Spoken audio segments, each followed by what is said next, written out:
Pernah nggak kamu ngerasa gugup saat harus bicara di depan umum? Rasanya asam lambung mulai naik nih, atau sekedar nyapa orang lain aja rasanya udah panik. Gimana ya kalau responnya nggak enak? Atau tiba-tiba ditanya ini itu? Kalau salah ngomong gimana nih? Pengen konten yang relate, Scrolling-scrolling tapi tetap bermanfaat. atau pengen dapat insight dalam waktu singkat? Hai, kembali lagi di Illuminos. Illuminated by Nose. Kalau kamu sering ngalamin hal ini, tenang, kamu nggak sendirian. Yuk, coba kita kenali, apakah kecemasanmu adalah hal yang wajar, atau ini merupakan social anxiety disorder.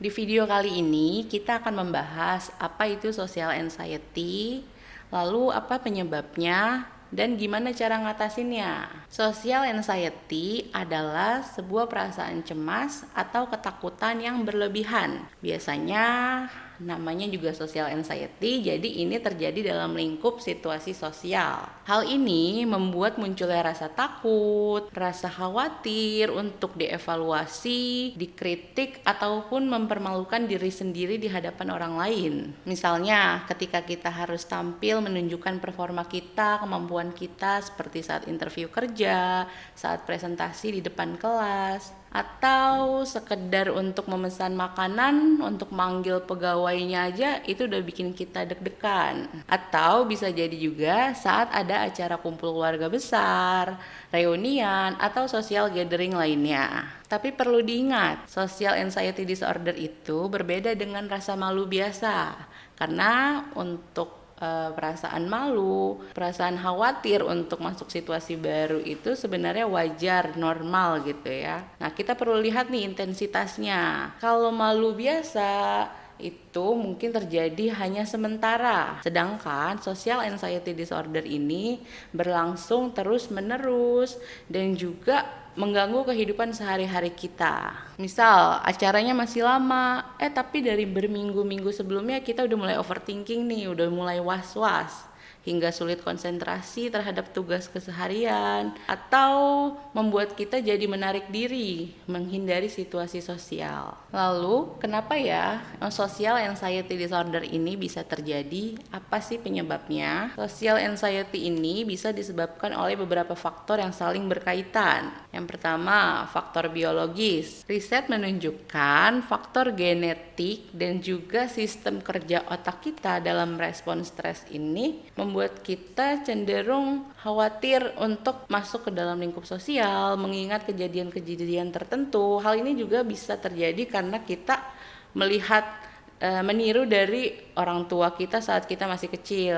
Jadi selain genetik tadi, adanya faktor pembelajaran kita terhadap orang tua saat kecil. Nah, yang kedua, ini adanya pengalaman negatif di masa lalu. Pengalaman yang tidak menyenangkan seperti dikritik atau dipermalukan di depan kelas, diberikan penilaian negatif oleh guru, oleh orang-orang sekitar, itu bisa menjadikan diri kita cenderung was-was gitu ya saat ingin masuk ke dalam lingkup sosial karena teringat yang tadi. Nah, yang terakhir adanya faktor pola asuh dan juga lingkungan. Seperti yang tadi dijelaskan, kalau pengalaman tidak menyenangkan ini berkaitan dengan lingkungan. Nah, kalau kita sudah dipermalukan, dikritik di depan umum, apalagi didukung oleh lingkungan yang mereaksi secara negatif atau mentertawakan diri kita. Nah, hal ini bisa membuat kita jadi semakin was-was nih. Sedangkan untuk pola asuh, lingkungan yang keras, pola asuh yang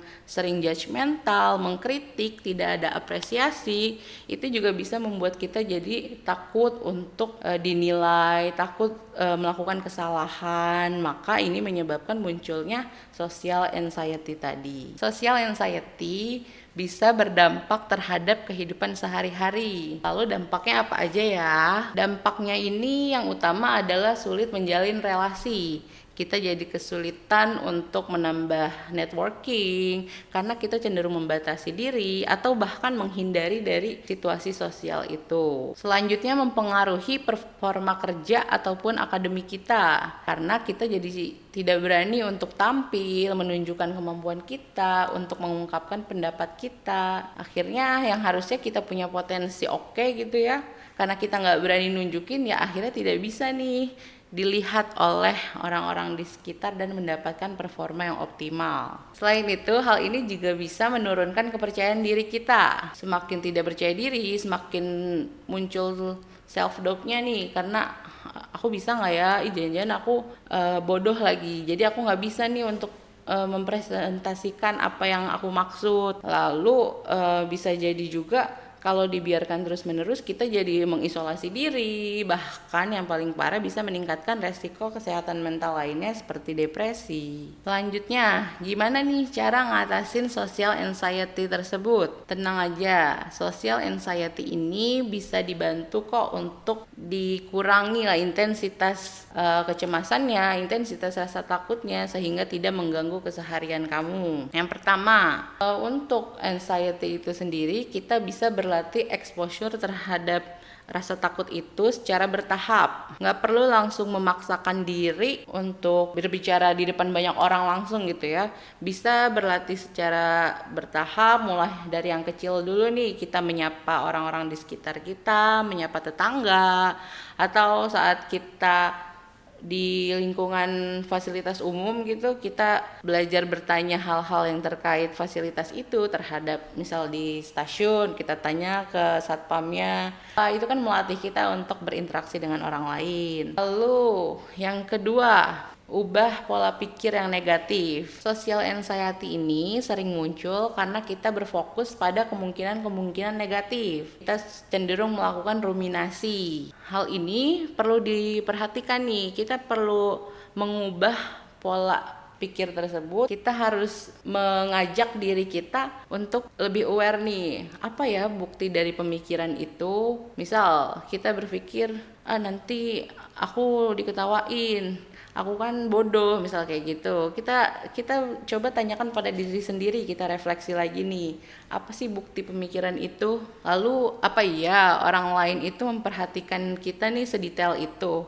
Atau mungkin ini sekedar overthinking kita aja, nggak sedetail itu mungkin orang lain memperhatikan kita, karena mereka juga punya kesibukannya masing-masing. Karena bisa aja kalau kita mau presentasi, misal ada pengambilan performa untuk nilai di kelas gitu ya, saat kita mau tampil kita jadi grogi nih, padahal mungkin teman-teman yang lain juga lagi sibuk mempersiapkan dirinya juga kayak gitu. Selanjutnya, gunakan teknik relaksasi untuk membuat kita stay grounded nih. Jadi kita tidak terpengaruh oleh bayangan-bayangan ruminasi, kemungkinan negatif yang kita bayangkan, tapi kita bisa berfokus pada apa yang terjadi saat ini. Kita bisa menarik nafas perlahan, lalu menghembuskan nafas untuk menenangkan diri kita. Yang terakhir, dapatkan dukungan sosial. Kalian bisa nih mulai mencari dukungan dari orang-orang yang kalian percaya, orang-orang terdekat kalian, untuk menceritakan perasaan kalian, perasaan yang kamu rasakan sehingga lebih plong kayak gitu. Lalu kapan sih sebenarnya kita harus bertemu profesional? Sebenarnya tidak semua kecemasan sosial itu perlu ditangani dengan terapi profesional gitu ya. Jika kecemasan ini mengganggu keseharian kamu, membuat kamu tidak bisa produktif, atau bahkan membuat kamu menarik diri, menghindari situasi sosial, nah hal ini sudah menjadi red flag nih. Kamu perlu mulai cari bantuan profesional sehingga bisa mengatasi rasa panik yang mungkin muncul saat harus berhadapan di situasi sosial. Lalu kamu juga bisa mendiskusikan nih, apa sih pikiran-pikiran yang muncul saat itu terhadap psikolog atau profesional lainnya.